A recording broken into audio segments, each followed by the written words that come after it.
우리 사랑하는 성도님들, 기구하다라는 말을 들어보셨을 겁니다. 여기서 그 기구라는 말은 본래 험한 산길을 가리키는 말인데요. 이것이 사람살이의 비유가 되면서 험난한 인생을 살아가는 것을 의미하는 말로 바뀌게 되었다라고 합니다. 그래서 기구하다라고 했을 때는요, 그것은 사람의 인생살이가 순탄하지 못하고 탈이 많다라는 것을 의미합니다. 자, 그러면 성경 안에서 그의 인생이 참으로 기구한 사람을 꼽으라면 저는 오늘 본문에 나오는 레아를 5손가락 안에 꼽을 수 있을 것 같습니다. 그녀의 인생을 가만히 들여다보면요, 정말 애처롭고 안타깝다라는 생각이 절로 나는 대목이 참 많이 있습니다. 자, 오늘 본문으로 들어가기 전에요, 그 배경을 알면 오늘 본문에 대한 이해 감동이 더 커지기 때문에 배경 설명을 좀 하면서 말씀을 나누도록 하겠습니다. 창세기 29장 14절은요 이렇게 기록이 되어져 있습니다. 제가 한번 읽어보겠습니다. 라반이 이르되 너는 참으로 내 혈육이로다 하였더라. 야곱이 한 달을 그와 함께 거주하더니 라고 기록이 되어져 있습니다. 야곱이 형 에서를 피하여서 외삼촌 라반의 집에 온 지 한 달이 되었다라는 그런 말이 되겠습니다. 그런데 아마도 그 한 달 동안 정당한 품삯을 받지 못하고 그냥 일을 했던 것 같아요. 그래서 야곱의 외삼촌 라반이 야곱에게 야, 내가 너에게 정당한 품삯을 줄 테니까 나에게 내 품삯을 어떻게 할지 말해봐라. 25절에 그렇게 이야기를 합니다. 자, 여기서 우리가 살펴볼 것이 무엇이냐면요, 야곱의 외삼촌 라반이 그의 전체적인 인생을 살펴보거나 원어로 봤을 때에 우리가 뭔가 라반이 야곱을 배려하는 차원에서 너희 품삯을 나에게 말하라 라는 것 같지만 원어로 보면은요 그렇지 않습니다. 라반은 철저하게 물욕에 사로잡혀 있는 사람이고요, 이제는 내가 너와 나를 외삼촌과 생질의 관계가 아니라 주인과 고용인의 관계로 내가 정립을 하고 너를 대하겠다, 이제 그런 어감의 말이 되겠습니다. 어찌되었든 이 말에 대해서 야곱이 바로 대답을 하는 것이 아니라 성경은 갑자기 라반의 두 딸에 대해서 설명을 해주고 있는데요, 그 첫째 딸이 레아요, 둘째 딸이 라헬이다. 그런데 레아는 시력이 약하고 라헬은 곱고 알이 땄다 라고 이야기를 합니다. 자, 그런데 레아의 이름의 뜻이 무엇이냐면 일하다, 애쓰다, 지치다 라는 이름의 뜻을 가지고 있습니다. 아마도 라반이 두 딸이 있었는데요, 레아가 맏아들로 태어나서 집안일을 많이 했던 것 같아요. 힘쓰고 애쓰는 삶을 살아가면서 그의 삶이 지쳐갔다라는 것을 그의 이름을 통해서 유추를 해볼 수가 있습니다. 그런데 동생 라헬은 곱고 아리따운 거예요. 그러니까 외모적으로 보기에 참 이쁘고 또 건강하게 자라났다라는 것을 알 수가 있습니다. 원어로 보니까는요, 얼굴이 광채가 나고 외모가 우아하다라는 그런 뜻을 가지고 있습니다. 자, 이 질문에 야곱이 창세기 29장 18절 말씀 보니까는요, 야곱이 라헬을 더 사랑함으로 대답하되 내가 외삼촌의 작은 딸 라헬을 위하여 외삼촌에게 7년을 섬기리이다 라고 대답을 합니다. 이 한 구절 안에 여러 가지 의미가 내포가 되어져 있을 텐데요, 첫 번째는 야곱이 외삼촌 라반의 집에 온 지 한 달밖에 되지 않았습니다. 한 달이 지난 시점에 라반이 야곱에게 너희 품삯을 나에게 이야기를 해봐라 라고 했을 때에 야곱이 대답한 건데, 그 한 달 사이에 아마도 야곱이 라헬에게 첫눈에 반했던 것 같아요. 그러니까 한 달을 딱 지켜보고 사랑에 빠져서 라헬과 결혼을 하고 싶다라고 야곱이 대답을 하는 거예요. 뿐만 아니라 이때 당시에는 근동에서는요, 결혼할 때 신랑이 신부를 데려가는 조건으로요, 신부 아버지에게 결혼 지참금을 주는 습관이 있었는데 야곱은 홀로 도망왔기 때문에 결혼 지참금을 줄 만한 능력이 안 되는 거예요. 그래서 내가 라헬을 얻기 위해서 7년 동안 무보수로 봉사를 할 테니까 그것을 결혼 지참금으로 대신해서 줄 테니까 라헬을 나에게 달라라고 야곱이 이야기를 하는 겁니다. 여러분 이때 당시에 결혼 지참금을 생각을 해보면은요, 7년이라는 세월 동안 무보수로 이렇게 노동을 한 것을 결혼 지참금으로 준다라는 것은요, 엄청난 비용의 대가 지불이었습니다. 1, 2년도 아니고 7년을. 자, 이것을 통해서 볼 수 있는 것은요, 야곱이 라헬을 너무나도 사랑한 거예요. 7년 동안 일을 해서라도 그 값을 지불해서라도 나는 라헬과 결혼하고 싶다라고 이야기를 하는 것이죠. 라반이 듣기에 좋거든요. 충분하거든요. 야, 그 정도 삭시면 오케이다. 내가 결혼을 허락할 테니까 이제 내 밑에서 일을 하라 라고 일이 시작하게 되었습니다. 자, 그런데 창세기 29장 20절 말씀 보니까는요, 야곱이 라헬을 위하여 7년 동안 라반을 섬겼으나 그를 사랑하는 까닭에 7년을 며칠같이 여겼더라 라고 기록이 되어져 있습니다. 아니, 도대체 얼마나 좋으면 7년을 돈을 받아가면서 저축한 것도 아니고요, 무보수로 일을 하는데 야곱이 라헬을 너무나도 사랑했기 때문에 7년이 며칠 동안 여겨졌다라고 쓰여지고 있습니다. 저도 제 아내랑 한 6년 동안 연애를 했는데요, 진짜 6년이 6일 동안 6일처럼 지났습니다. 너무 좋더라고요. 그냥 그렇다고요. 너무 좋더라고요. 아마 야곱이 그랬던 것 같아요. 그러니까 이 7년을 무보수로 일하면서 진짜 며칠 동안 지낼 정도로 너무 사랑하는 마음으로 지내다가 이제 결혼할 날짜가 다가온 거예요. 이제 라헬을 나에게 달라. 그래서 라반이 큰 잔치를 7일 동안 벌이고 라헬을 주려고 하는데 라반이 꾀를 낸 거예요. 꾀를 낸 거예요. 야곱이 결혼식을 진행하고 첫날 밤을 지내고 보니까는요, 너무나도 사랑해서 7년을 무보수로 지냈던 라헬이 아니라 라헬의 언니 레아가 있는 거예요. 자고 일어났더니 전혀 예상치 못한 너무나도 황당하고 당황스러운 일이 지금 눈앞에서 펼쳐지게 된 겁니다. 여러분 이것을 원어로 보면은요, 야곱이 정말 놀라고 당황했다는 것을 알 수가 있습니다. 그래서 창세기 29장 25절 말씀에 보니 야곱이 아침에 보니 레아라 라반에게 이르되 외삼촌이 어찌하여 내게 이같이 행하였나이까? 내가 라헬을 위하여 외삼촌을 섬기지 아니하였나이까? 외삼촌이 나를 속이심은 어찌됨이니까?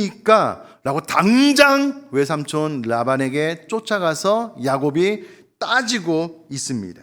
어찌하여 어찌됨이니까? 라는 이 말을 통해서 야곱은 상상하지도 못했던 일이 벌어졌다. 너무나도 터무니없는 일이 벌어졌다 라고 이야기를 함과 동시에 외삼촌이 나를 속이심은 이 단어를 보니까는요, 이 단어는 악의적인 기만이나 배반을 나타내는 데 주로 사용되는 단어입니다. 그러니까 야곱이 생각할 때 외삼촌 라반이 자기를 악의적인 기만, 배반을 하는 행동으로써 라헬이 아닌 레아를 자기와 결혼시켰다라고 추궁하면서 항변하고 있는 장면입니다.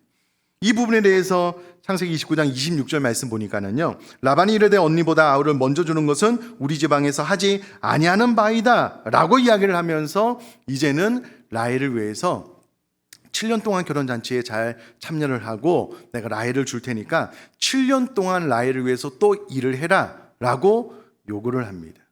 아니 그럴 것 같으면 처음에 야곱이 내가 라헬을 위해서 7년 동안 봉사하겠습니다 라고 이야기를 했을 때에 정당하고 합리적인 대답은 우리 이 지역에서는 동생보다 언니보다 동생을 먼저 시집가게 하는 일이 없으니 너는 7년 말고 14년을 일하면 내가 레아도 주고 또 라헬을 주겠다 이렇게 대답을 했어야 되는데 앞에는 속인 거예요. 거짓말을 한 거예요.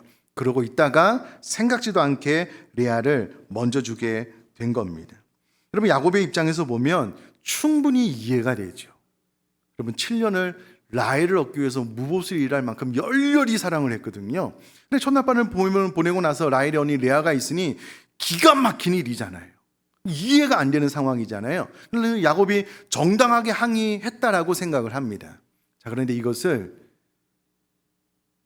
뒤집어서 레아의 입장에서 생각을 해보면 여러분 이 결혼식은 어떤 결혼식이었을까요?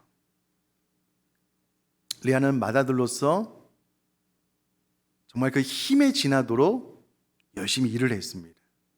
그의 인생이 지쳐갈 정도로 열심히 일을 한 거예요. 그런데 아버지 라반에 의해서 거의 팔려가다시피 결혼을 하게 된 거예요. 그것도 야곱이 원하는 결혼이 아니었습니다.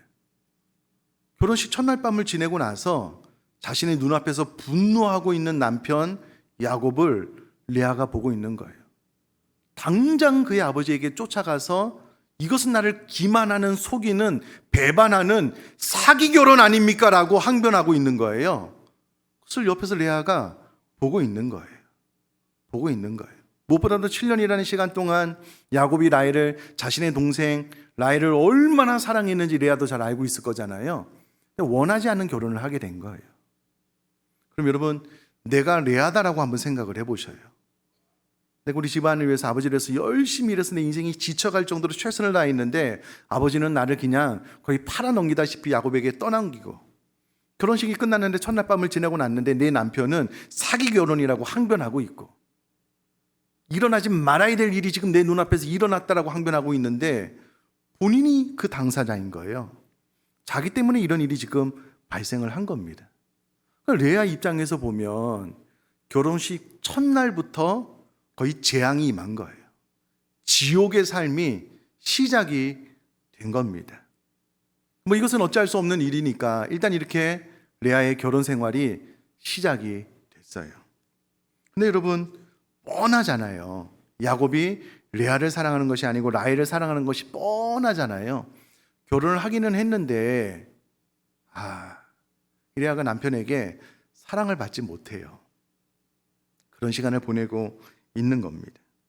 자, 이것을 어떻게 알 수 있냐면 성경에 콕 집어서 정확하게 이야기를 하고 있습니다. 창세기 29장 31절인데요. 여호와께서 레아가 사랑받지 못함을 보시고 그의 태를 여셨으나 라헬은 자녀가 없었더라. 여러분, 하나님께서 보시기에 레아가 야곱에게 사랑받지 못하는 거예요. 출발부터 결혼이 지옥이었는데 사기 결혼의 그 주인공이 본인이었고, 아니나 다를까 전혀 사랑받지 못하는 삶을 애처롭고 힘들게 살아가고 있는데, 여러분, 성경을 가만히 들여다봐도요, 이 스토리의 주인공은 야곱에게 있습니다. 레아는 어떻게 변방에 그냥 갖다 끼워놓은 그런 조연도 아니죠. 그냥 엑스트라 같은 그런 역할을 감당하고 있는 것 같아요. 그런데 놀라운 것은요, 여호와께서, 하나님께서 레아를 보고 계신 거예요. 레아를 가만히 보고 계시다가 그가 사랑받지 못함을 보시고 레아의 태에 문을 열어 자녀의 축복을 주신 겁니다. 저는 이 말씀을 읽고 묵상하면서요, 좀 약간 목이 메이고 울컥울컥 했어요. 제가 이제 제일 마지막 부분에 좀 말씀을 드리도록 하겠습니다. 자, 어찌되었건 이 일로 인해서 아들을 낳게 됩니다.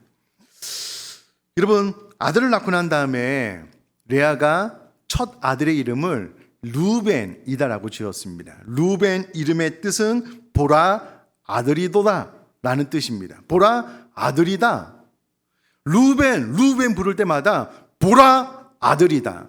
누구에게 보라는 걸까요? 남편 야곱에게. 봐라, 네 아들이다. 내가 당신의 아들을 낳아 주었다. 그러므로 이제 나를 사랑해 줄 것을 내가 기대한다 라는 의미로 그 이름을 루벤이다라고 짓게 됩니다.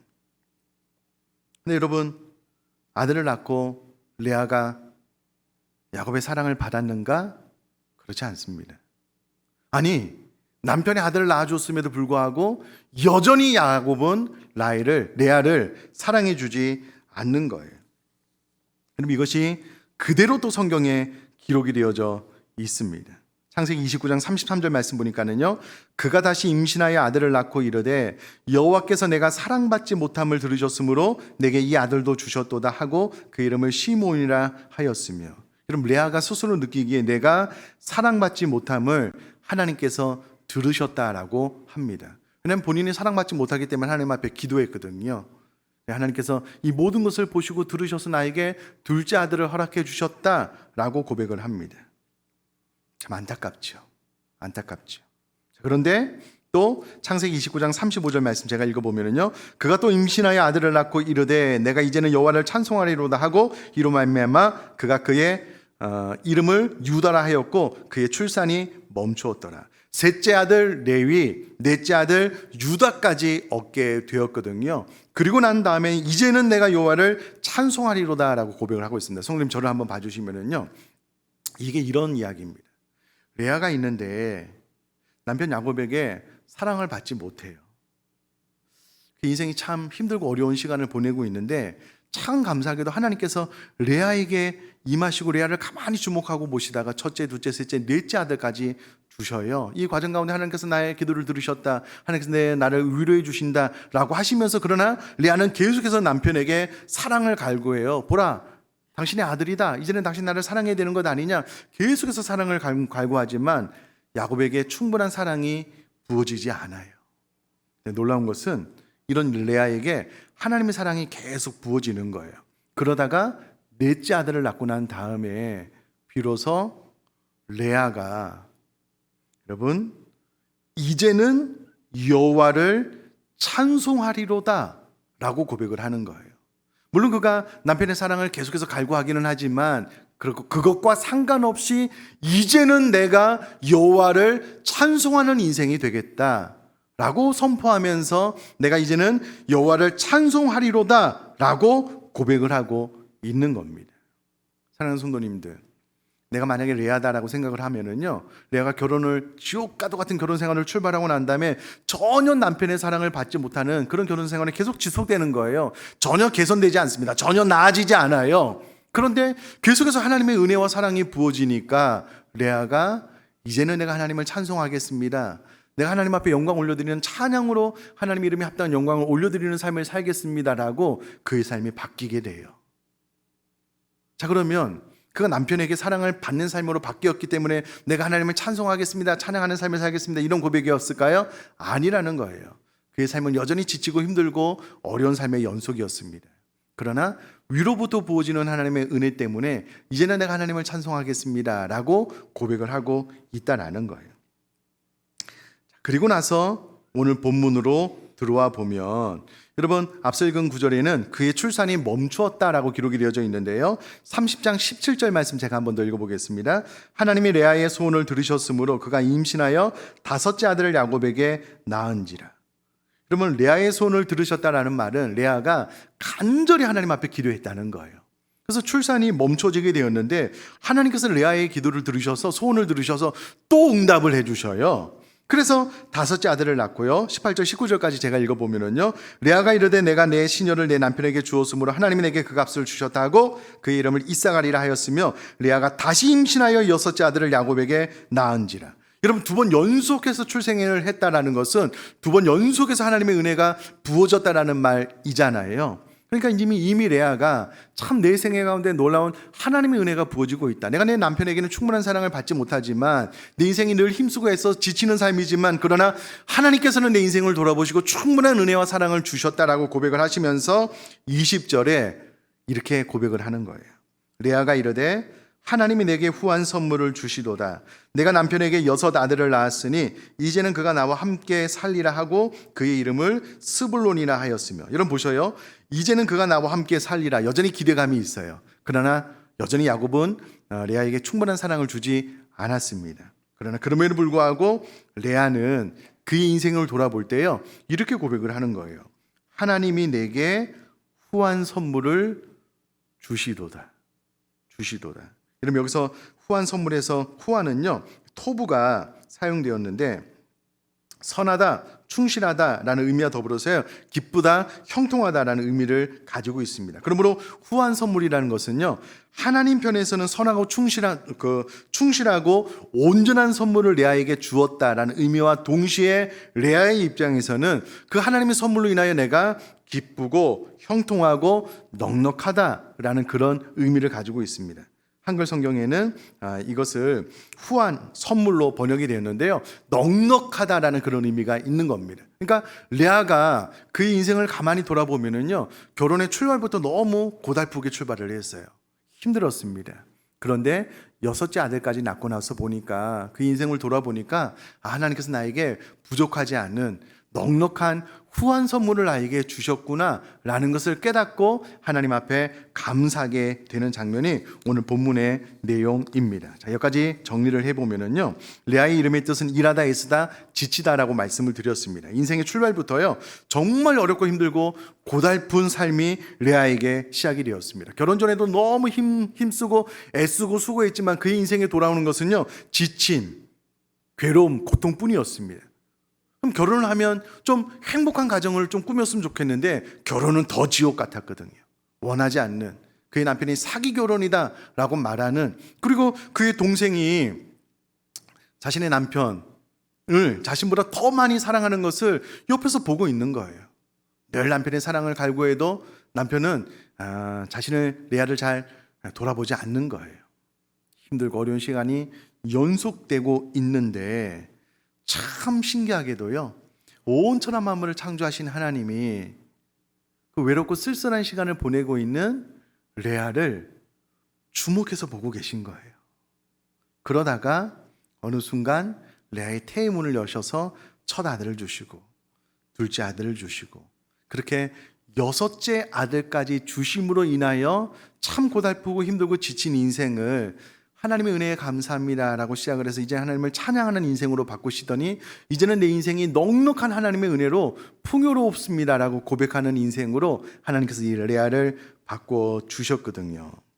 사랑하는 성도님들, 저는 우리 인생이 이럴 수 있다라고 생각을 합니다. 여러분, 레아가 그의 결혼 생활이 참 행복할 것을 기대했겠지만 그렇지 못했거든요. 그런데 그 모든 순간 하나님의 위로가 부어졌는데, 제가 앞서 이 본문 말씀을 제가 준비하면서 좀 목이 메이고 울컥울컥했다라고 말씀을 드렸는데요. 정말 그렇습니다. 왜 그러냐면 강단에서 저희 집안 이야기를 좀 자주 해서 죄송하기는 한데, 저희 어머님이 결혼하시고 나서 25에 저를 낳으셨어요. 제가 신림동에 살 때 아버님 하시는 일이 너무 안 돼가지고 지금 계시는 경남 김해로 제가 이제 초등학교 2학년 때 이사를 하셨는데요. 그렇게 축산을 하시게 되셨어요. 정말 힘들고 고된 일을 시작을 하셨거든요. 축산 일이 정말 어려워요. 근데 아버님은 노름하시고 바람 피시고 노름하다가 전 재산 다 잃으시고 가남 얻으셔서 병으로 돌아가시고, 아버님 돌아가시고 난 다음에 빚잔치 하고 난 다음에 지금 계시는 너무나도 작고 초라한 집에서 작은 전세로 어머님이 살고 계시거든요. 아버님이 돌아가시고 난 이후에 어머님이 홀로 계시니까 제가 어머님에게 전화해서 자주 여러 번 여쭤봅니다. 어머니 외롭지 않으세요? 힘들지 않으세요? 여쭤보거든요. 저희 어머님의 대답이 한결같으셨어요. 한결같으셨어요. 하나님이 나와 함께 하시는데 뭐가 외롭고 힘들어? 나 괜찮아. 나 좋아. 근데 이 대답을요, 제 아버님 돌아가시고 나서가 아니라 제 아버님이 바람 피우실 때, 노름으로 전 재산 날리실 때, 그 힘들고 고단한 일을 하실 때 어머님이 권사님으로서 늘 기도하면서 하나님의 은혜가 부어지니까는요, 나는 괜찮아. 이런 이야기를 어머님이 자주 하셨어요. 제 입장에서는요, 이런 하나님이 너무 좋아요. 너무 감사해요. 우리 인생이 뭔가 좀 특출나고 뛰어나고 주인공 역할을 해야 될 그런 사람들만 하나님께서 좋아하시지 않고요, 저 변방에서 그늘에서 외로이 쓸쓸히 지내는 사람들 하나님께서 오히려 더 관심 있게 바라보시면서 찾아가서 그 마음을 만지시고, 내가 너를 위로하는 하나님이야. 내가 너에게 복을 주는 하나님이야. 나는 너에게 찬양을 받는 하나님이고 너에게 넉넉한 선물을 주는 하나님이야 라는 것을 하나님께서 레아에게 보여주셨듯이 저희 어머님에게도 저에게도 우리 성도님들에게도 지금 보여주시는 하나님이라고 저는 믿거든요. 그래서 그 하나님이 저는 너무 좋아요. 너무 좋아요. 자, 그런데 우리가 한 가지 기억할 것이 무엇이냐면, 레아는요, 이 힘든 시간을 보낼 때에 하나님 앞에 기도했어요. 부르짖었거든요. 하나님, 내 인생이 왜 이렇게 쓰고 힘들고 어렵게 됐을까요? 하나님의 위로가 필요해요. 이 부르짖음을 듣고 하나님께서 레아의 태의 문을 여시고 위로해 주시고 격려해 주셨다라고 성경에 기록을 하고 있거든요. 자, 그렇다면 사랑하는 성도님들, 하나님께서 우리의 사정을 모르고 계시지 않습니다. 다 알고 계셔요. 우리 사랑하는 성도님이 얼마나 외롭고 힘들고 쓸쓸한 시간을, 그 고통스러운 시간을 보내는지 하나님 다 알고 계시거든요. 그럼 우리가 마음의 문을 열고 우리들의 마음의 어려움을 그냥 말씀드리면 돼요. 부르짖으면 됩니다. 그러면 하나님께서 어느 순간 찾아오셔서 우리를 위로해 주시고 격려해 주시고 힘을 주셔서 우리들로 하여금 찬송케 해 주실 것을 믿습니다.